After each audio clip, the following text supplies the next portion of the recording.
sobre a interpretação geométrica das derivadas parciais, tá? Então, vamos pegar uma função, no caso, para a função de duas variáveis, que é onde a gente consegue desenhar. Então, eu tenho uma função de duas variáveis, definida num domínio, cujo gráfico vai ser uma superfície em R3, e eu quero calcular, eu quero observar as derivadas parciais em torno de um ponto x0 e y0. O que significa isso? Significa que eu vou estar lá no R3, num ponto x0 e y0, e eu vou fazer uma análise quando eu variar um tequinho do x para frente ou para trás, ou um tequinho do y para frente ou para trás. Eu vou analisar como essa variação interfere no gráfico da minha função. O que acontece com o gráfico da minha função? Então, a interpretação geométrica das derivadas tem a ver com a interpretação da derivada da função de uma variável. Vamos imaginar a seguinte situação. Em vez de pegar todo o gráfico da função, a gente faz como aquela função t que a gente tinha antes. Eu vou fixar um valor de y. Lá a gente fixou o y valendo 100, que era a segunda variável. E, portanto, eu vou ter uma função que só depende de uma variável, como era aquela f de t que eu escrevi no primeiro exemplo que eu fiz com vocês. Essa função f, o gráfico dela é uma função, uma curva em R2. Como que eu obtenho essa curva olhando para o gráfico da função de duas variáveis? O gráfico da função de duas variáveis é uma superfície. Então, aqui está uma representação, digamos, dessa superfície. Poderia ser um pedaço de um paraboloide, poderia ser um plano, poderia ser um pedaço de um cone, certo? Então, aqui eu tenho uma superfície qualquer que representa o gráfico da função. Quando eu fixo y valendo y0, significa que eu vou fixar um certo valor aqui com relação ao eixo y. Esse valor, quando eu pegar essa reta, digamos assim, e passar ela para cima, ou movimentar ela para cima, ela vai gerar um corte na minha superfície. Então, na verdade, não é uma área, né? Seria assim, quando eu me limito apenas a essa direção, que é onde o y vale 0, e pego essa reta e passo ela para cima, ela vai fazer um corte, como se fosse pega uma faca e puxa para cima. Você vai ter um corte nessa superfície, que é o gráfico da tua função f. Esse corte é o que ele chama aqui de curva C1. Então, o gráfico da função f, restrita a y igual a 0, é uma curva. Se eu olhar só para essa curva e eu olhar para um ponto, que é o ponto com coordenadas, então aquele ponto P tem coordenadas x0 no x, y0 no y, e a cota dele é exatamente o valor da função no ponto x0, y0, então ele faz parte da superfície do gráfico da minha função. Se eu olhar só para essa curva vermelha, C1, e para esse ponto, eu consigo definir uma reta que é tangente à curva vermelha, já que essa curva vermelha só tem uma direção, exatamente nesse ponto. Essa reta verde é a interpretação é aquela mesma reta verde que eu desenhei no plano. Então, deixa eu voltar aqui para vocês. Essa mesma reta aqui, ó. Só que lá o gráfico da minha função está em vermelho, aqui está em roxo. É essa mesma reta, é a reta tangente a um certo ponto do gráfico da minha função. Então, quando eu pego essa interpretação, o que é a derivada parcial com relação a x? É essa mesma inclinação da reta. Do mesmo jeito que no plano a derivada representava a inclinação da reta tangente, aqui eu tenho a mesma interpretação, mas limitando a minha superfície somente a reta y igual a y0. Eu fixei o valor de y0. Eu olhei o y0 como se fosse uma constante, que é o que a gente faz quando a gente faz a derivada, certo? Então, a derivada parcial da sua função com relação a x.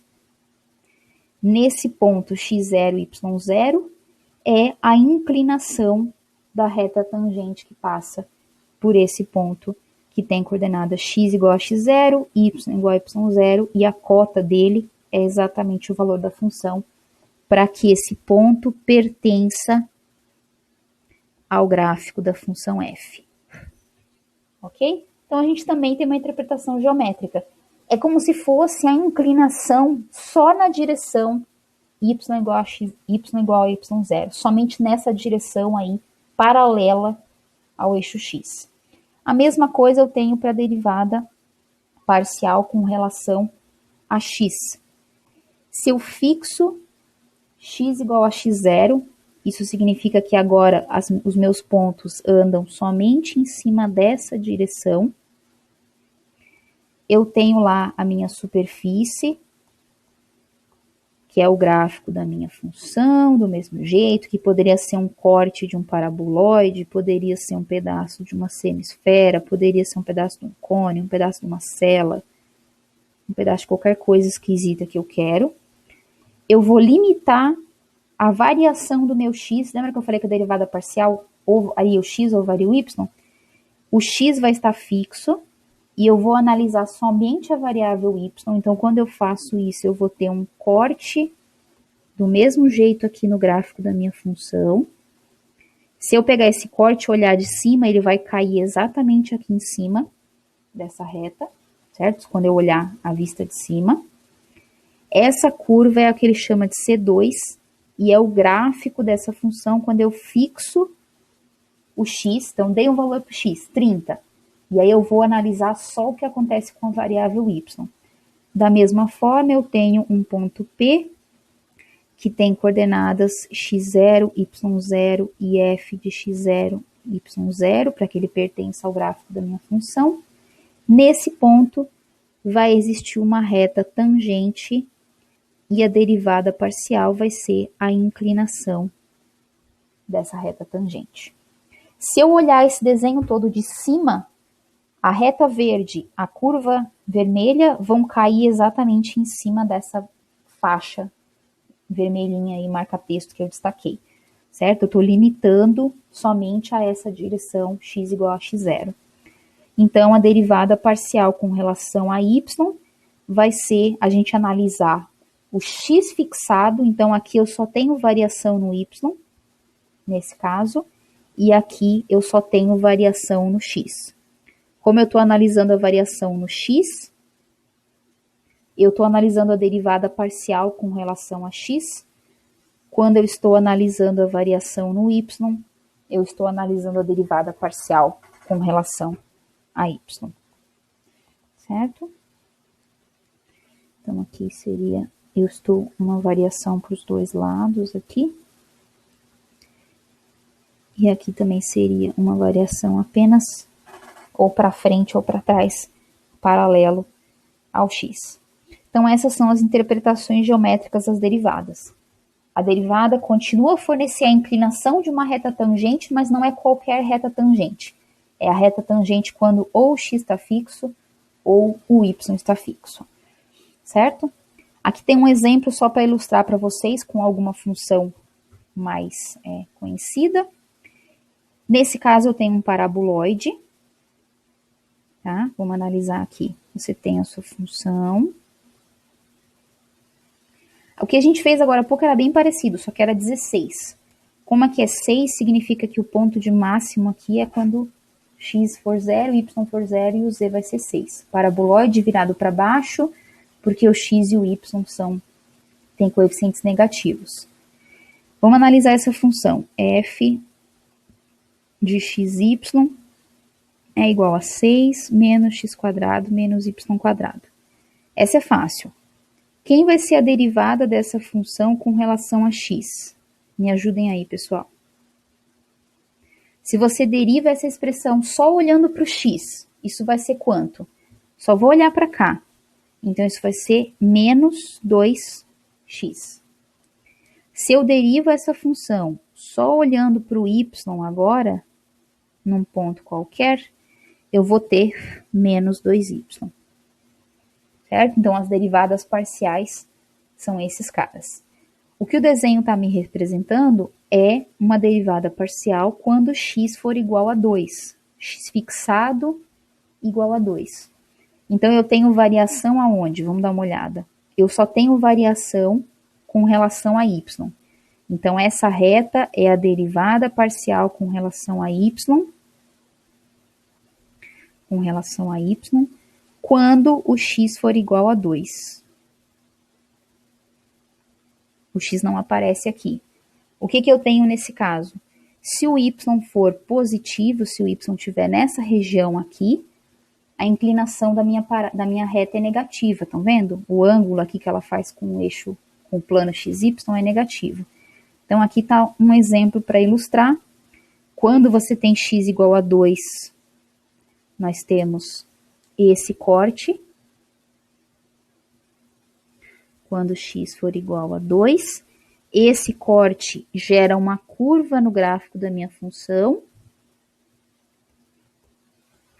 Esse corte aqui gera uma curva.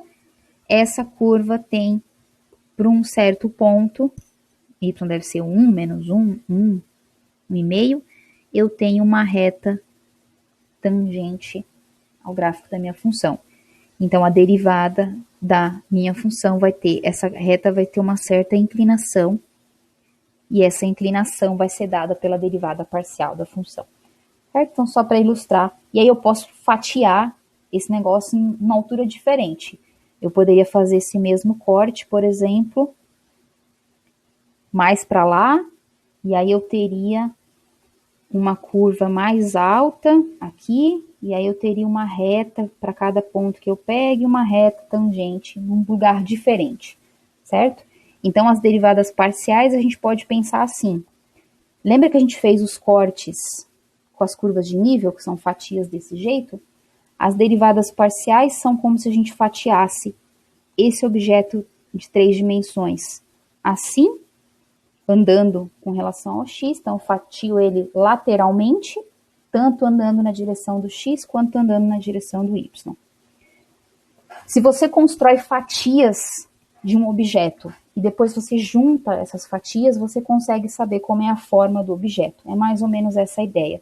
Se você conhece as inclinações, você consegue reconstruir o objeto. Então, o que esse exercício pedia? Encontrar a inclinação da reta. Ah, ele pede mais coisa. Ele quer que a gente encontre a inclinação dessa reta. Então, ele quer que a gente diga quanto é o beta. Da reta C, da curva C2, resultante da intersecção da superfície com x igual a 2. Ah, então tá aqui a informação que ele faltou.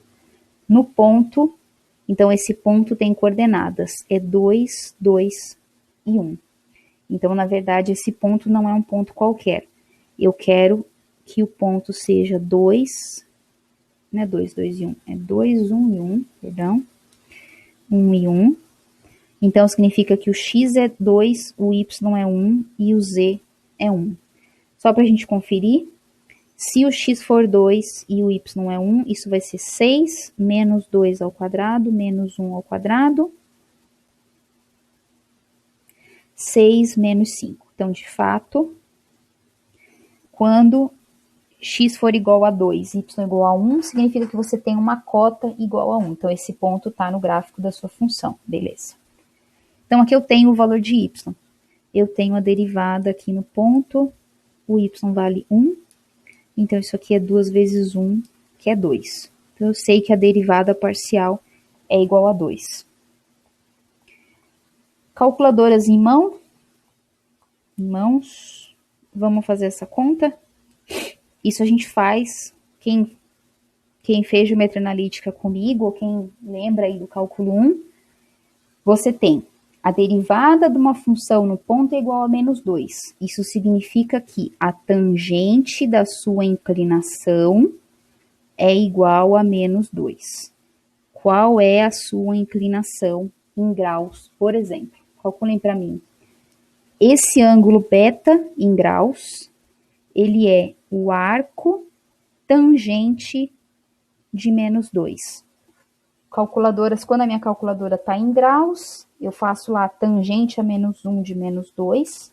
Isso vai dar quantos graus, pessoal? Arco tangente de menos 2. Isso é equivalente a quantos graus?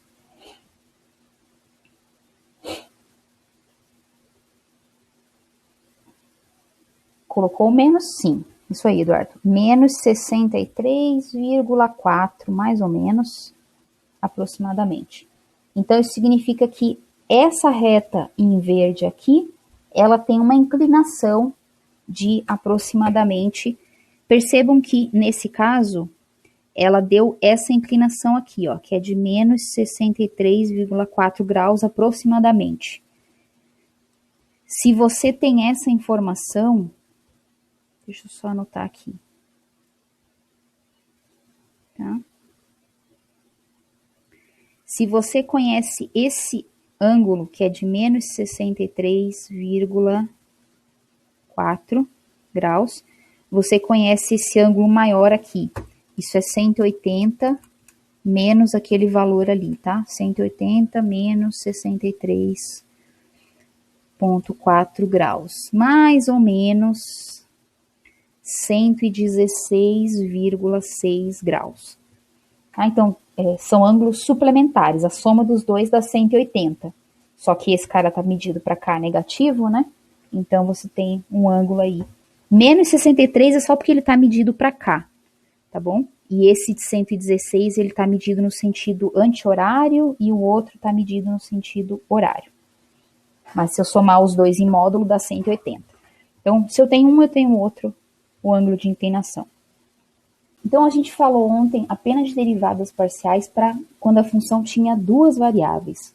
Mas o conceito de derivadas parciais se aplica quando eu tiver quantas variáveis a minha função precisar ter, certo? Então, vamos imaginar que eu tenho agora uma função que tem n variáveis, então o domínio dessa função está dentro do Rn. Por exemplo, uma função em física que depende de 3 parâmetros é uma função de 3 variáveis. Aqui, como a gente não sabe quantos parâmetros tem, a gente vai indicar por um n, número natural. Como ela tem n variáveis, ela vai ter n derivadas parciais, cada uma com relação a uma dessas variáveis da tua expressão. Como que é o cálculo dessa derivada? Exatamente análogo àquilo que a gente viu ontem. É a definição de derivada de função, só que como eu quero fazer uma derivada parcial com relação a uma certa variável, não em relação a todas, mas em relação a uma específica variável, eu vou somar um tequinho somente na entrada daquela variável e vou dividir pelo tequinho daquela variável.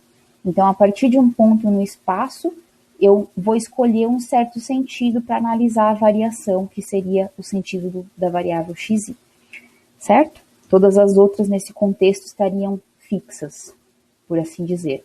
Então, a nossa derivada é um limite, mas a gente vai calcular usando aquela técnica de olhar quem é a variável que eu quero derivar e a interpretar todas as demais como se fossem valores constantes. Aqui aparece um conceito que vai aparecer para a gente na aula da semana que vem. Esse vetor, chamado de vetor gradiente, ele tem uma série de aplicações, mas aqui a gente vai usar ele apenas para o cálculo de máximos e mínimos. O que é o vetor gradiente? O vetor gradiente é o vetor formado quando eu pego na primeira coordenada a derivada parcial em um determinado ponto, a segunda coordenada, a derivada parcial com relação à segunda variável no ponto P, e assim por diante para cada uma das coordenadas. Então, é um vetor de funções. Quando esse ponto P for dado, for conhecido, então tiver um valor numérico, o gradiente passa a ser um vetor numérico que pertence ao Rn, que tem n coordenadas, porque cada coordenada desse vetor é a derivada parcial com relação a uma das variáveis da função. O símbolo para vetor gradiente é grad de f, ou então esse triângulo ao contrário, que é chamado de nábula. Tá? Esse nome desse carinha aqui é nábula. Então, quando vocês virem esse símbolo, a gente está se referindo ao vetor que contém as derivadas parciais da minha função. Se a minha função for só de duas variáveis, como a gente viu ontem, eu vou ter um vetor gradiente de duas coordenadas. Então, é só uma maneira de organizar, e esse vetor tem uma interpretação geométrica que vai ser útil quando a gente falar de máximos e mínimos nas aulas da semana que vem. Então, vamos fazer um exemplo, novamente, exercitando aquela história de calcular a derivada parcial. Eu tenho essa função, vou fazer como eu fiz na aula de ontem. Então, eu tenho f de x, y, z x ao cubo, y quadrado, z à quarta, mais 2xy mais z. Então, é a minha função, ela é uma função cujo domínio está dentro do conjunto do R3, porque você tem 3 variáveis, x, y e z são 3 variáveis da sua função. E a imagem é um número real. Então, o resultado disso aqui tudo, se x, y e z são números reais, o resultado disso tudo é um número real. Então, vamos fazer aquela história da derivada parcial, do jeito que a gente viu ontem. Vou pegar essa minha função, deixa eu afastar um pouquinho aqui. Vou colocar ela 3 vezes, já que eu tenho 3 parâmetros x, y, z. Ok. Então, vamos lá. Eu quero calcular as derivadas parciais dessa função, só que agora ela tem 3 variáveis. Então, eu vou precisar olhar primeiro para x, depois para y, depois para z. Então, me ajudem aí. Do mesmo jeito que a gente fez ontem. Lembra que eu já sei fazer derivada parcial, quem tem que treinar são vocês. Então, a derivada da função com relação à variável x. Então, você vai pegar a função toda, vai derivar, mas vai olhar apenas para os termos que tem x. Então, tem x aqui e tem x aqui. Então, me digam aí, quem vai ser a derivada desse primeiro termo, do segundo termo e do último termo? Escrevam no chat para mim quanto vai ser essas derivadas. Deixa eu aproximar um pouquinho mais aqui. Aqui. Enquanto isso eu salvo vocês.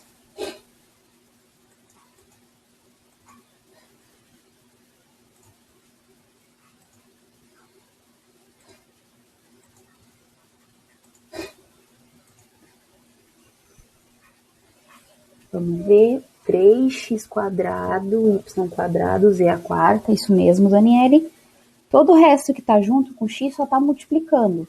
Então, aqui eu vou ter 3x quadrado e o resto continua. Y quadrado, z à quarta. Do mesmo jeito, esse termo com 2x, a gente vai ter quanto?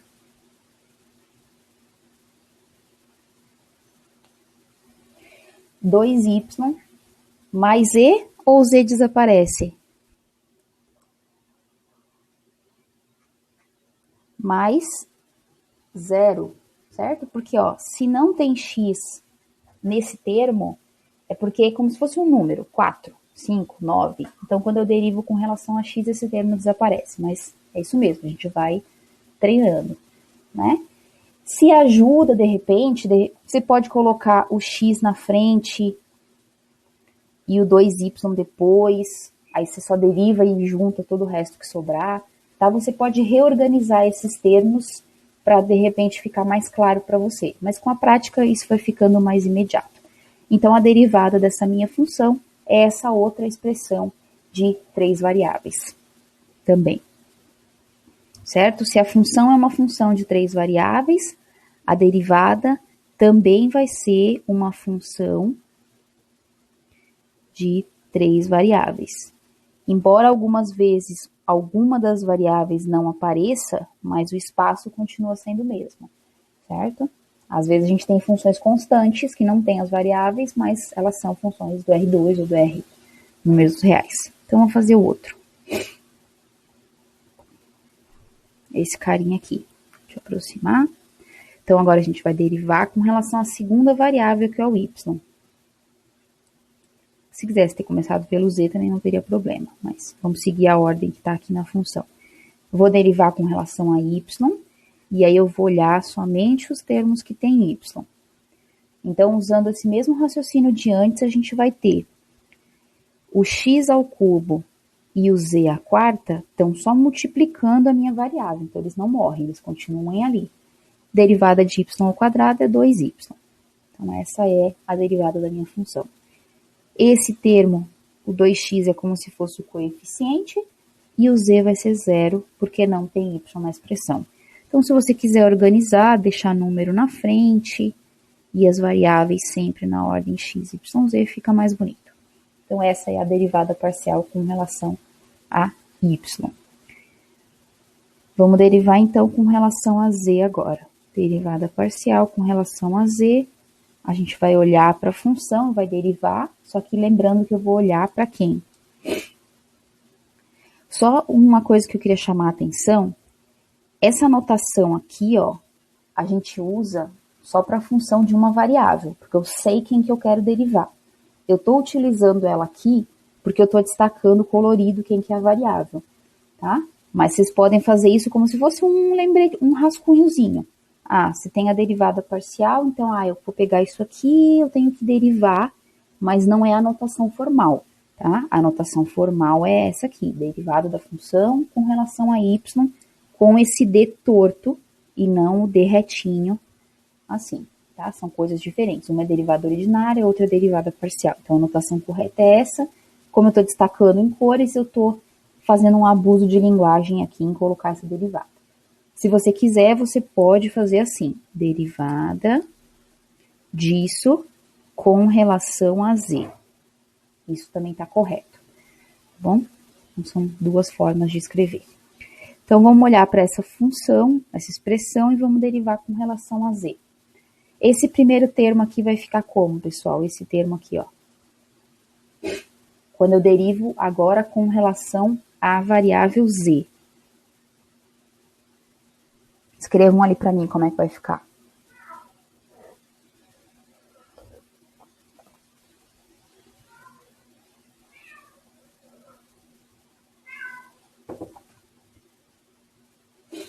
O x ao cubo e o y quadrado é como se fossem números. Imagina que aquilo ali é um 20 na frente do z à quarta. Então, ele vai continuar. Como a Daniele colocou, a potência do x não muda, a potência do y não muda, e eu tenho esse 4z. Então, x ao cubo, y ao quadrado, 4z ao cubo. O termo com xy não tem z. Se ele não tem z, nesse contexto ele é pra gente como se fosse constante. Então, é mais do que isso, Daniel, mais 1 do z, talvez, né? Mais 0. Esse 1 que você colocou é referente ao z? Isso, exatamente. Então, o termo com xy desaparece e a derivada de z é 1. Perfeito. Então, se você quiser organizar aqui, você pode colocar o 4, depois o que tem x, depois o que tem y, depois o que tem z, mais 1. Então aí as três derivadas parciais da função com relação a x, a y e a z. Todas as três vão ser funções de três variáveis, por mais que às vezes pode ser que uma das variáveis não apareça, mas elas continuam a ser funções de três variáveis, certo? Então, vamos fazer mais um exemplo. Essa função que eu escolhi é uma função bem importante porque ela vai ser útil. A gente vai usar essa função quando a gente falar de integração múltipla, certo? Então, é uma função onde você tem f, esse cara é chamado de φ, esse cara é chamado de ρ, esse cara é chamado de θ, e esse carinha aqui é chamado de φ. Então, a função é a função que é ρ ao quadrado, cosseno de φ, vezes seno de θ, certo? Essa função vai ser útil quando a gente falar de coordenadas esféricas, que é uma maneira que a gente faz de poder resolver integrais com várias variáveis. Só para destacar. Rho é um comprimento, θ e φ são ângulos, certo? Então, essa é a nossa função, só para dar um contexto, e a gente vai derivar. Nesse caso, eu quero calcular o vetor gradiente, ok? Então, eu quero calcular o vetor gradiente, ou seja, eu quero calcular as três derivadas parciais e organizar isso num vetor.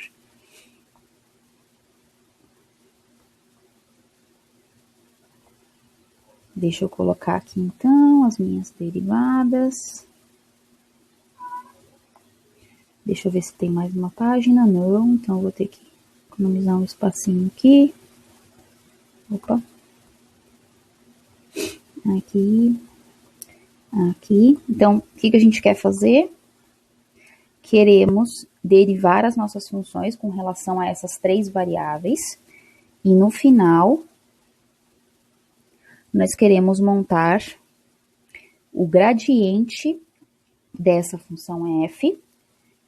A gente não vai especificar em que ponto que a gente vai calcular esse gradiente. O gradiente é um vetor que tem como primeira coordenada a derivada parcial com relação à primeira variável, que é ρ, como segunda coordenada a derivada parcial com relação à segunda variável, que é θ, e a terceira com relação a φ. Então, a gente vai só organizar o resultado para a gente chegar no final dentro de um vetorzinho. Então, vamos lá. Agora tem um cosseno e o seno. Vamos ver se a gente consegue fazer isso aí. Derivada com relação à primeira variável, que é ρ.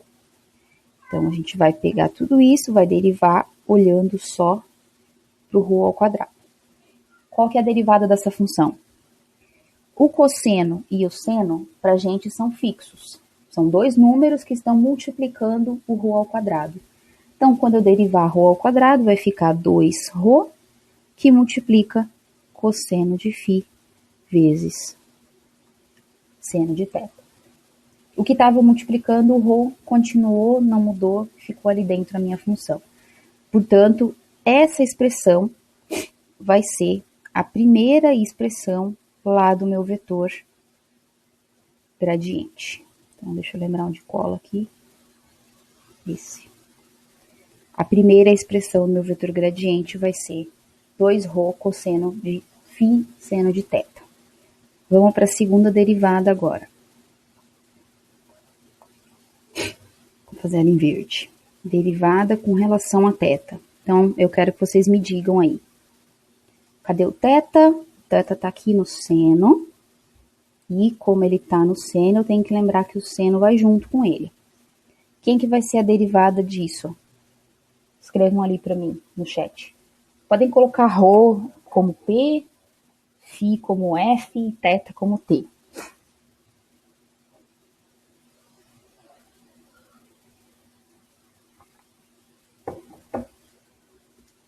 Lembrando que tudo isso aqui nada mais é do que um número que está multiplicando o seno.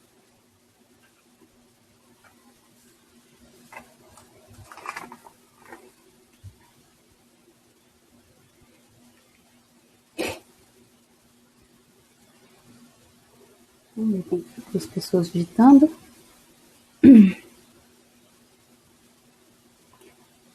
ρ ao quadrado, cosseno de F, cosseno de T. Vamos ver. ρ ao quadrado, cosseno de F, perfeito. Porque são constantes. Então, se fosse um número ali na frente, 10, esse 10 não mudaria. Derivada do seno é cosseno, isso mesmo. Então, cosseno de θ. A minha dúvida era só o sinal, mas a derivada de seno é cosseno, a derivada de cosseno é seno e seno. Então, aqui não mudou o sinal. Perfeito. Então, essa expressão é a expressão que vai fazer parte da segunda coordenada do meu vetor gradiente,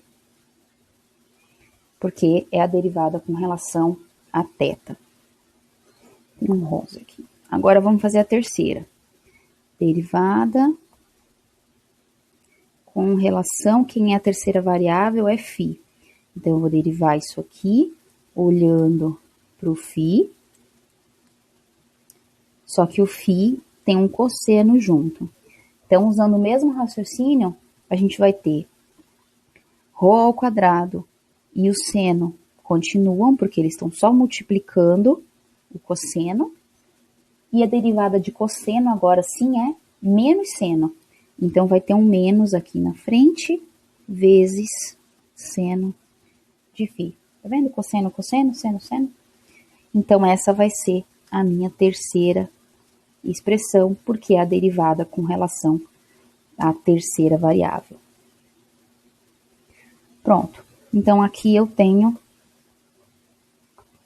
Deixa eu selecionar tudo.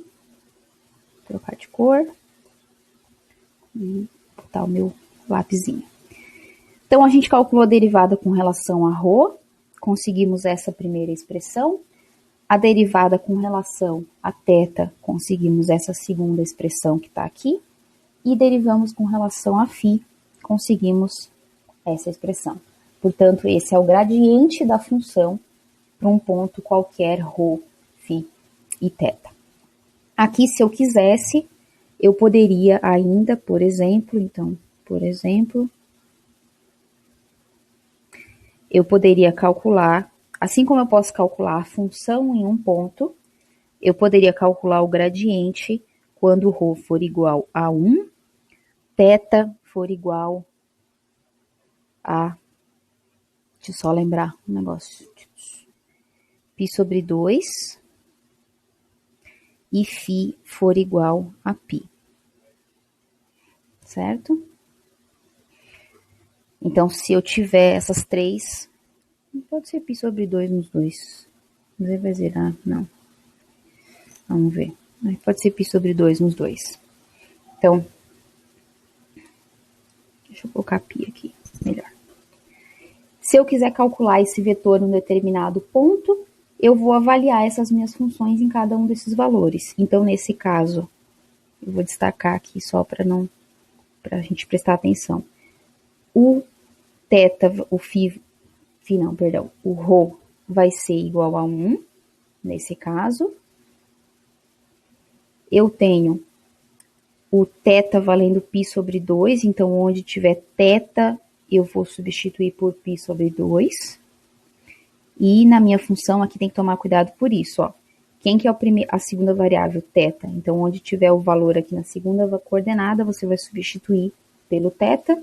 E onde tiver o valor de φ, a gente vai substituir aqui pelo valor de φ. Então, calculando essas expressões, vamos ver quanto que eu vou ter. Cosseno de π vai ser menos 1. Só que seno de π sobre 2 é 0. Então, aqui eu vou ter 0 na primeira coordenada, certo? Aqui, ó. Tô olhando para esse cara. Quanto que é seno de π sobre 2? Seno a gente mede na vertical, então vai ser 0. Na segunda variável, cosseno de π é menos 1 e cosseno de π sobre 2 é 1. Então, essa expressão vai ser igual a 1. Eu escolhi lados aqui que fossem cortar. Do mesmo jeito, seno de π sobre 2 é 0, então você vai ter um 0 nessa expressão, portanto, a terceira coordenada é 0. Certo? Então, eu escolhi aí π sobre 2 e π, porque eu já sabia que ia cortar algumas coisas, mas eu poderia colocar qualquer valor em radianos, π sobre 4, 3π sobre 2, 5π radianos, qualquer valor que eu quisesse em radianos, tá bom? Então, aqui a gente tem o vetor gradiente avaliado em um ponto. Como a gente tinha uma função de 3 variáveis, o vetor gradiente avaliado num ponto é um vetor do R3, certo? Então, aqui eu deixei mais 2 exercícios. Essa função é uma função importante quando a gente também falar de integração múltipla, o R e o θ, quando a gente falar de coordenadas polares. Então, fica de exercício.